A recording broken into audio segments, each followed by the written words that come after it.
సత్యావతి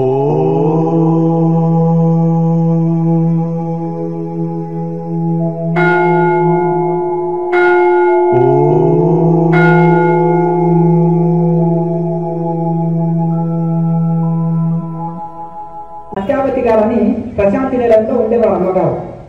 సత్యసాయి బాబు వారి సూక్తులన్నీ ఒక పుస్తకం చేసింది, సత్యసాయి సూక్తులు వాటి పేరు. అందులో 172వ పేజీలో నేను 2014లో క్లాస్ చేస్తుంటే కొల్లాపూర్లో, మహబూబ్నగర్ జిల్లా కొల్లాపూర్లో వెంకట్రావు గారు కన్వీనర్ ఉన్నారు సత్యసాయి సేవా సమితిలో. ఆయన ఆ పుస్తకం తెచ్చినప్పుడు టక చూసినప్పుడు తక్కువ ఆగిన, అక్కడ పంచముద్రుల దగ్గర ఆగినప్పుడు అయ్యా బాబు వారు ఏ యోగం చేశారో చూడండి. పంచముద్రులు అంటే కేచరి, పూచరి, షణ్ముఖి, శాంభవి, మధ్యమ, ఈ 5 ముద్రలతోటి యోగం ఉంది. ఇది తప్పకుండా ఆధ్యాత్మిక సాధకులు సాధించాలని మహానుభావుడు చెప్పారు.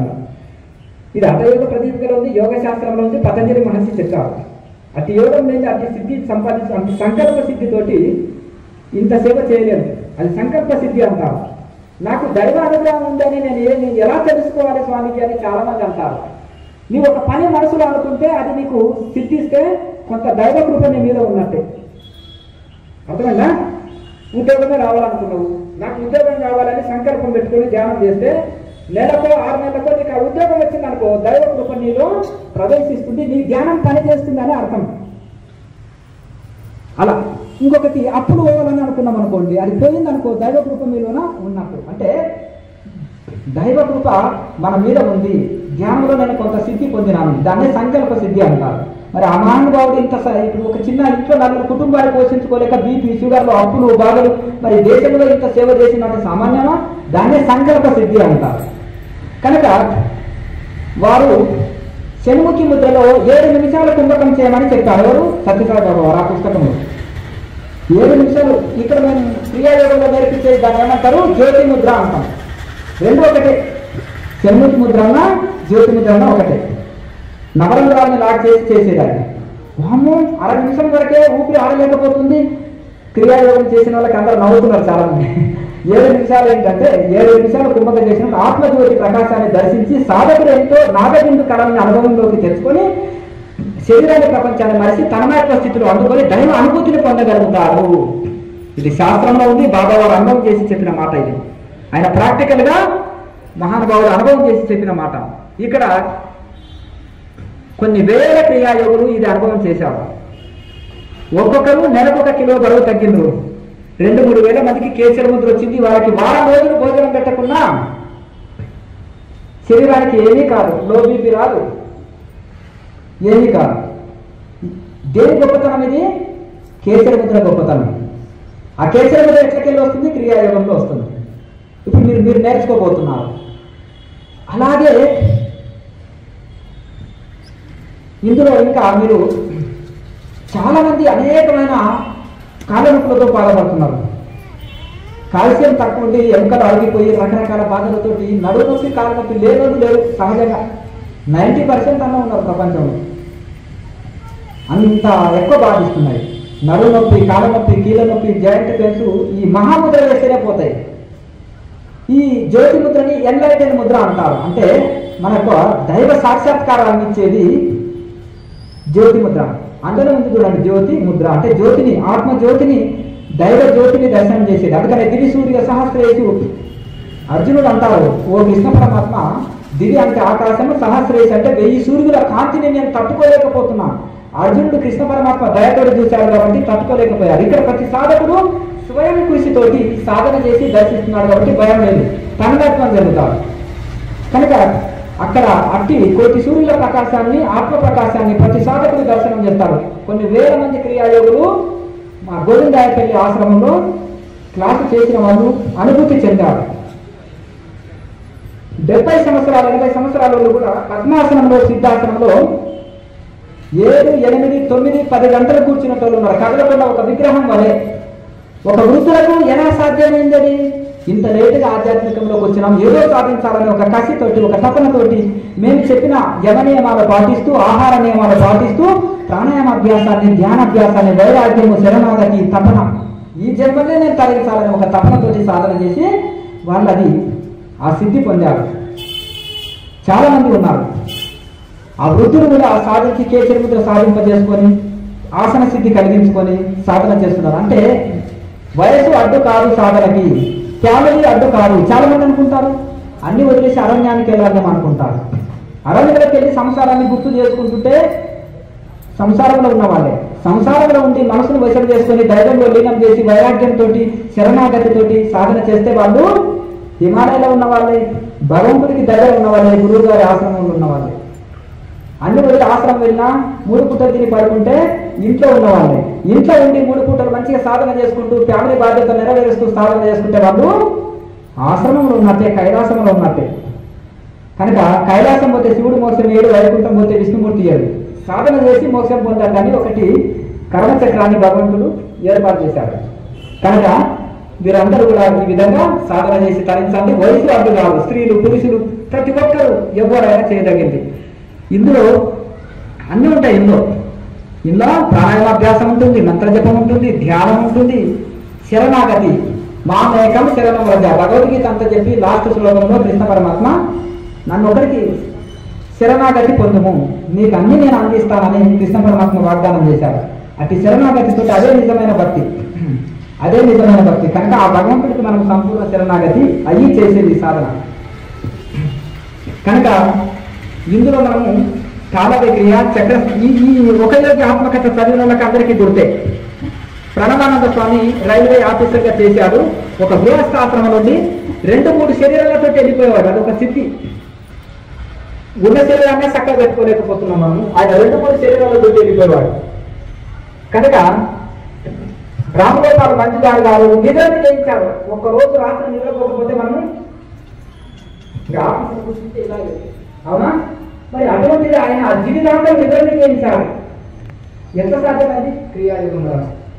అలాగే నాగేంద్ర బాబుడి మహాశయ ఈయన కూడా గృహస్థాశ్రమంలో ఒక ఎంప్లాయీ ఉన్నాయి. మరి ఆయన ధ్యానం చేస్తూ గాలిలో ఉండి ధ్యానం చేశారు. మనం కిందనే కూర్చోలేకపోతున్నాం చక్కగా, అవునా? మరి ఆయన గాలిలో ఉండి ధ్యానం చేశారు మహానుభావుడు. మామూలుగా గృహస్థాశ్రమమే, అందరూ ఫ్యామిలీలో ఉండే. అలాగే ఇంకా గిరిబాల అనే ఆమె అమ్మగారిని చిన్నప్పుడే పెళ్లి చేసేటప్పుడు 5 ఏళ్ళ పిల్లలు ఉన్నప్పుడే ఇక ఆమె ఊరికే తిరిగి అభ్యాసం అనమాట. ఇంటికాడ తల్లి అయితే ఏమన్నా రక్తం ఊకుంటుందా, తిండిపోతూ వీళ్ళమ్మ వేడి జరిగింది అని అంటే ఒకటే ఎప్పుడు పెట్టుకునేదంట, తినేదంట. ఎప్పుడు పెట్టుకొని తింటుంటే వాళ్ళ అత్తకు బాగా కోపం. ఇక తిండిపోతూ మా ఇంటికి వచ్చిందని ఊకే తిట్టేదంట కోడలు. ఇక ఆమె ఈ గంగలో దూకి చనిపోతాం, మా అత్తతో ఎందుకు తిట్లు తినాలని గంగల దూకానికి పోతే ఒక మహానుభావుడు వచ్చేసిండు. ప్రణవానంద స్వామి వచ్చి క్రియాయోగ దీక్ష ఇచ్చారు. 2 శరీర యోగ వచ్చి ఇది చేస్తే ఏంటి గురువుగా అంటే నువ్వు ఆహారాన్ని కూడా చేయించవచ్చు తల్లి అన్నాడు. అబ్బా అని కేచరముద్రని బాగా నారగని సాగదీసింది. కేచరముద్ర సిద్ధింప చేసుకొని రోజు సాధన చేస్తుంది. సాధనంగా వస్తా తినను అని సంకల్పం పెట్టుకున్నది. చేసిన తర్వాత ఈమె వితిన్ 2-3 సంవత్సరాల లోపల నిరాహారిగా మారిపోయింది. వాళ్ళ మా అమ్మమ్మ నేను దండం చేస్తామ్మా, నువ్వు చనిపోతే మీ తల్లిదండ్రులతో బాధ వస్తుంది, నేను ఏదో ఆవేశంలో అన్నాను, కొంచెం అన్నది ఒక పూట అన్నది అని బ్రతిమలాడేది. సాధువులు కొంతమంది ఒక పూట తింటారు, ఆ విధంగా నువ్వు ఒక పూట తిను, నువ్వు సాధన చేసుకొని వాళ్ళంతా ఎంత బ్రతిమలాడినా కానీ ఇక తినలేదంట. అంటే నిరాహారిగా మారిపోయింది. అంటే దీని వలన నిరాహార స్థితి కూడా అందుకోవచ్చు. అంటే ఇది మోక్ష సాధన క్రియాయోగం అనేది. ఈ మోక్ష సాధన చేస్తుంటే మొదటి లాభం ఆరోగ్యం. దీనికోసం రకరకాల ఆసనాలు, ఎక్సర్సైజులు, జిమ్ములు, రన్నింగ్లు చేయవలసిన అవసరం లేదు. ఇంకా ఈ మోక్ష సాధన క్రియాయోగం చేస్తే ఆటోమేటిక్గా మనకు సంపూర్ణ ఆరోగ్యం లభిస్తుంది. ఇంకొకటి మనశ్శాంతి. ఇది మొదటిది ఆరోగ్యము, రెండవది మనశ్శాంతి. సంపూర్ణమైన మనశ్శాంతి పొందుతాం మనం ఈ క్రియాయోగం వలన. అంతలో మోక్షాన్ని పొందుతాం. అంటే ఈ మోక్ష సాధనమైన క్రియాయోగం చేస్తే మనకు చక్కటి ఆరోగ్యాన్ని ఇస్తుంది, మనశ్శాంతిని ఇస్తుంది, మోక్షాన్ని ఇస్తుంది. 3 లాభాలు, ఒక్క దెబ్బకు 3 పిట్టలు. కనుక ఈ విధంగా మనము ఈ యొక్క సాధన చేసి తరించుదాం. మానవ జన్మ వచ్చింది సంసారం చేసి పిల్లలు కనడానికి కాదు. జంతువులు కూడా ఆ పని చేస్తున్నాయి. దేని సంతతిని అది ఉత్పత్తి చేస్తున్నాయి. కాకులు చూడు ఎన్ని కాకులు వేస్తున్నాయి. పంది అయితే ఒకటే కానుకలో 10 మంది పిల్లల్ని వేస్తుంది. మనం 1-2 కానుకలకే ఇబ్బంది అవుతుంది మనుషులకి. 10 కానుకలు వేసింది అనుకో, 10 × 10 100. అంటే దాని జీవితంలో 100 సంతతిని డెవలప్ చేస్తుంది పంది. మరి మనం ఇంకా సంతానం కోసమే కాదు, వచ్చింది మోక్షం కోసం. కుటుంబము ఉద్యోగము, వ్యవసాయ, వ్యాపారములు ఇవి బాధ్యతలు నెరవేరుస్తూ మన ఆరోగ్యం కోసం, మన మనశ్శాంతి కోసం, మన మోక్షం కోసం మనమే సాధన చేయాలి. భార్య ఆకలికి భార్య తినాలి, భర్త ఆకలికి భర్త తినాలి, గురువు ఆకలికి గురువు తినాలి, శిష్యుడు ఆకలికి శిష్యుడు తినాలి. అలాగే ఈ ప్రపంచంలో ఎవరి రోగానికి వాళ్ళు ఔషధం తినాలి, ఎవరి మోక్షం కోసం వాళ్ళు సాధన చేయాలి. దీనికి రూపాయి ఖర్చు లేదు. ఈ పూజలు హోమాల కన్నా ఖర్చు అవుతుంది, యాత్రలు చేయాలన్నా ఖర్చు అవుతుంది. ఒక్క రూపాయి ఖర్చు లేదు, ఎవరితో అవసరం లేదు. దీన్ని కూర్చున్న దగ్గరనే ఇల్లే ధ్యాన కేంద్రం. దీనికి ఒక సపరేట్ ధ్యాన మందిరాలు అక్కర్లేదు, డబ్బులు వేస్ట్. ఎక్కడ అడవికి పరిగెత్తనక్కర్లేదు. మన ఇంట్లో మనకు ధైర్యం ఉంటుంది, నిర్భయ స్థితిలో ఉంటాము, మనకు స్వేచ్ఛ ఉంటుంది. చక్కగా ఒక స్థలాన్ని కేటాయించుకొని రోజు సమయం ప్రకారంగా రోజు సాధన చేస్తే అద్భుతమైన ఫలితాలు మనం పొందుతాము. ఎంతో శ్రద్ధతో వచ్చారు.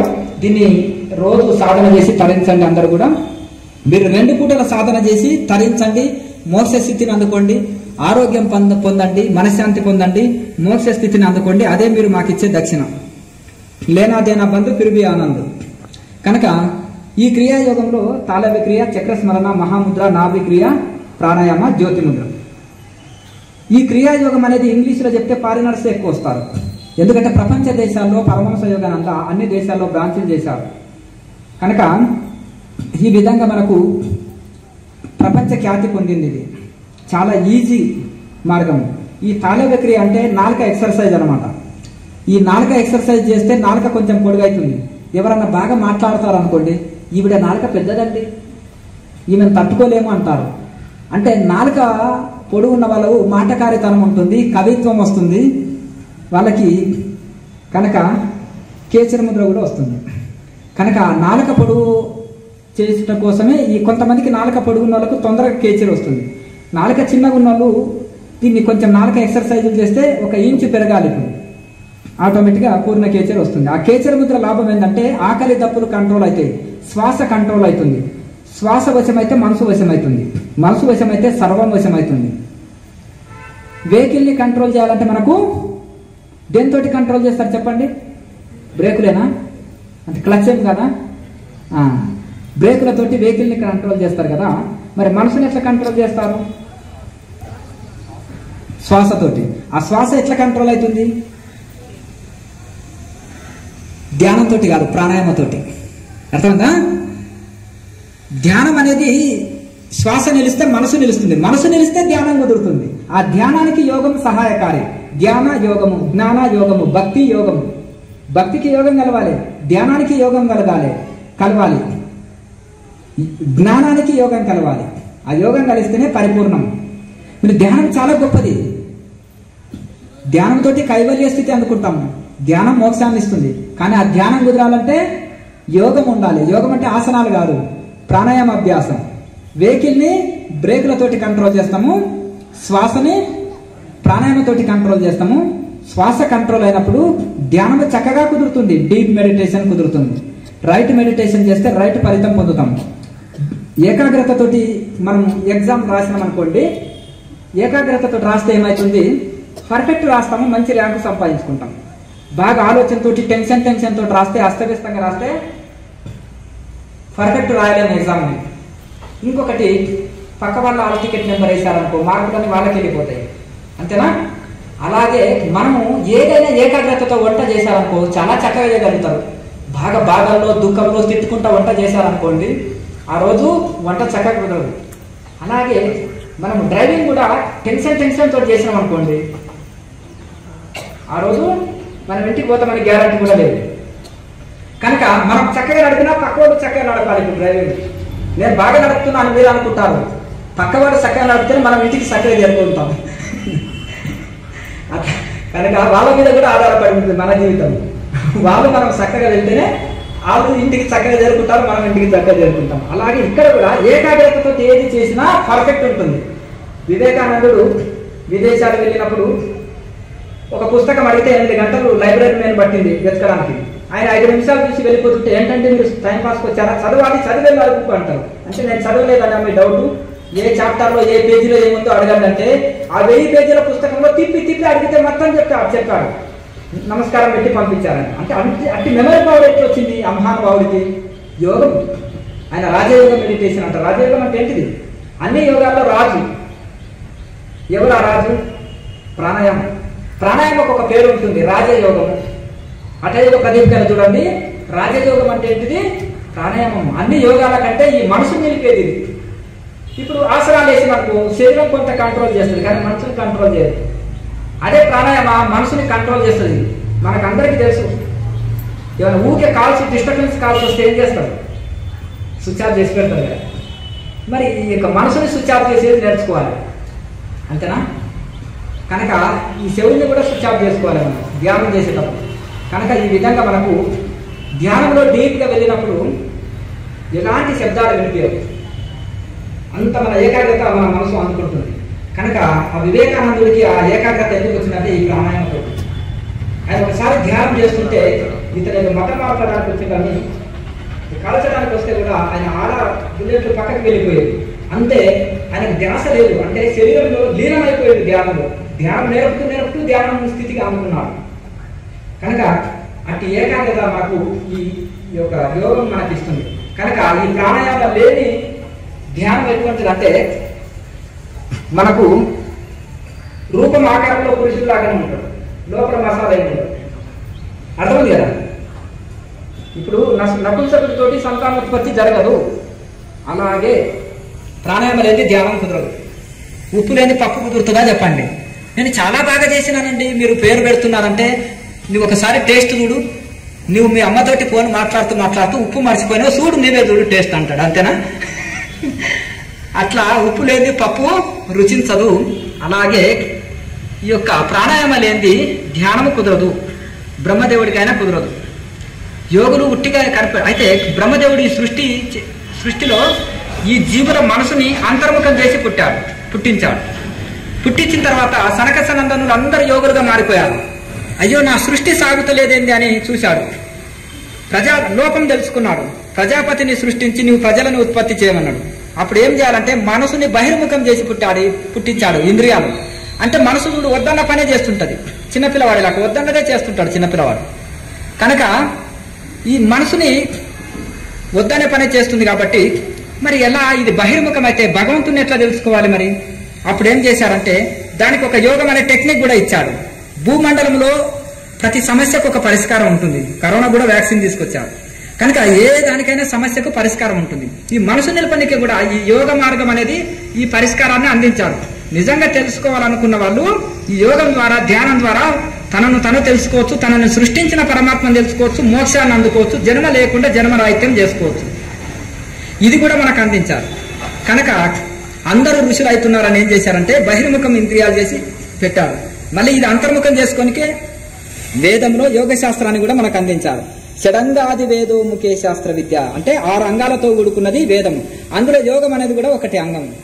సాంఖ్యము, మీమాంసము, అలాగే యోగం అంటే పతంజలి యోగ సూత్రాలు. ఇది వేదంలో ఇవన్నీ కూడా ఒక భాగమే. 6 శాస్త్రాలు కలిపితే వేదము. కనుక ఈ శాస్త్ర ప్రకారంగా మనము మనసుని అంతర్ముఖం చేసే విద్యను కూడా మనకు అందించారు. కనుక మనం ఇది పురుష ప్రయత్నం చేత ఈ మనసుని యోగం ద్వారా అంతర్ముఖం చేసి మనం దైవానుభూతి పొందాలి. కనుక ఈ యొక్క తాళవిక్రియ అంటే నాలుక ఎక్సర్సైజుల వలన నాలుక పొడుగు అవుతుంది, పూర్ణ కేచర్ వస్తుంది. దాని వలన శ్వాస కంట్రోల్ వస్తుంది, ఆకలి దప్పులు కంట్రోల్ వస్తాయి. ఈ ప్రాణాయామం చేస్తుంటే శరీరంలో ఊష్ణం వస్తుంది. కొంతమంది శరీరం ఊష్ణం ఎండాకాలంలో మామూలు వాళ్ళకంటే వీళ్ళది డబల్ హీట్ అనిపిస్తుంది. కొంతమంది ప్రాణాయామం చేస్తే ఇంకా హీట్ ఎక్కువ అనిపిస్తుంది. ఆ హీట్ కంట్రోల్ చేస్తుంది. సమశీతోష్ణ స్థితి ఉంటుంది కేచర్ ముద్ర. ఎవరైనా బాగా హీట్ బాడీ అనుకోండి, ఎప్పుడు కేచర్లో ఉండండి. ఇక మీకు బాడీ కూల్ అవుతుంది, నార్మల్గా అవుతుంది. కనుక మనసుని అంతర్ముఖం చేస్తుంది. సుష్మనాడి ఓపెన్ అవుతుంది. ఇడా పింగళ సుష్మనాడి 3 ఉంటాయి నాడు. ఈ సుష్మలోకి శ్వాస ప్రవేశిస్తుంది. వేమన యోగి అంటాడు ముక్కులోని గాలి ముక్తికి తోవయ అంటాడు. ముక్కులో గాలి ముక్తికి ఎలా తోవైతుంది? సుష్మనాడి ఉంట తీసుకోండి అనే యోగ శాస్త్రం చెప్తుంది. ఎలా తీసుకోగలుగుతాము? శ్వాస తీసుకుంటే లెంగ్స్కే వెళ్తుంది. సైన్స్ ప్రకారం ఊపిరితిత్తుల్లోకే వెళ్తుంది, కిందికే వెళ్ళిపోతుంది. మరి పైకి ఎట్లా వస్తుంది శ్వాస? కిందికి వెళ్ళిపోతున్న శ్వాసని పైకి ఎలా తిప్పాలి? ఇందులోనే ఉంది రహస్యం అంతా, కీలకం. ఆ లెంగ్స్ నుంచి తిరిగి సుష్మనాడిలోకి ప్రవేశించాలంటే రేచక పూరక కుంభక సహిత ఈ ప్రాణాయామ చేయగా ఏం చేస్తుందంటే, ఇప్పుడు మనం ఒక పెద్ద ట్యాంకులో నీరు నిండింది అనుకోండి, నిన్న తర్వాత పంప్ పైపు కలెక్షన్ నుంచి చిన్న ట్యాంకులకు ఉంది అనుకోండి, ఆ ఒత్తిడితోటి ఈ చిన్న ట్యాంక్ కూడా నిండిపోతుంది ప్రెషర్ తోటి. అలాగే ఇక్కడ కూడా మనం ఆ తీసుకున్న శ్వాస ఏదైతే ఉంటుందో లోపల మనము బంధించినప్పుడు అది రివర్స్ లో ఏం చేస్తుందంటే ఈ సుష్మ నాడిలోకి ప్రవేశిస్తుంది. కొంతమందికి ఇడాలలో నడవచ్చు, పింగళాలలో నడవచ్చు. అప్పుడు రజోగుణం తమో గుణం పనిచేస్తుంది. తర్వాత ఈ సుష్మలలోకి ఎప్పుడైతే ప్రవేశిస్తుందో శ్వాస క్రియ సత్వగుణం ఏర్పడుతుంది, మనశ్శాంతిని అందుకుంటాము, ధ్యానం చక్కటి ధ్యానం కుదురుతుంది మనకు.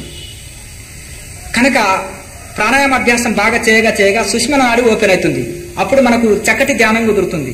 కనుక ఈ విధంగా మనము కేచర ముద్ర సుష్మ నాడిలోకి ప్రవేశించడానికి ఉపయోగపడుతుంది. ఇంకోటి దీర్ఘ శ్వాసక్రియలు చేయగలుగుతాము, కుంభకం ఎక్కువసేపు చేయడానికి ఉపయోగపడుతుంది.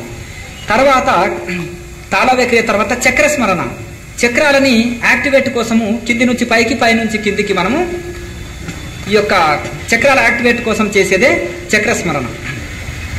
కనుక తర్వాత ఈ మహాముద్ర, చాలా మందికి కాళ్ళ నొప్పులు, కీళ్ళ నొప్పులు, నడుము నొప్పి బాధిస్తుంటాయి. ఈ మహాముద్ర వేసినప్పుడు కాళ్ళ నొప్పులు, కీళ్ళ నొప్పులు పోతాయి. ఇంకొకటి కుండల్ని యాక్టివేషన్ ముద్ర అంటారు దీన్ని. కుండల్ని యాక్టివేట్ అయినప్పుడే మనము ఆధ్యాత్మిక లాభం పొందుతాము.